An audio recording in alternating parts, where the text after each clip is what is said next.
ദൈവമനുഷ്യന്റെ സ്നേഹഗീത അധ്യായം 153 വാല്യം 4 സ്ത്രീകളുടെ ദൗത്യത്തെപ്പറ്റി ഈശോ ശിഷ്യന്മാരോട് പറയുന്നു.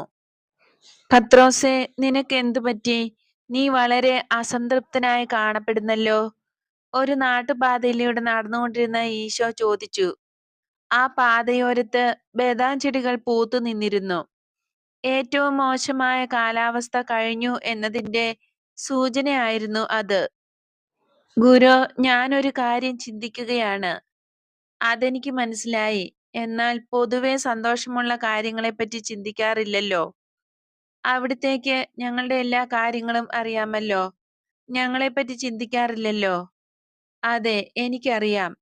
മനുഷ്യന്റെ ആവശ്യങ്ങൾ പിതാവായ ദൈവത്തിനും അറിയാം. എന്നാൽ ആവശ്യങ്ങൾ തുറന്നു കാണിക്കുന്ന ആത്മബന്ധവും സഹായ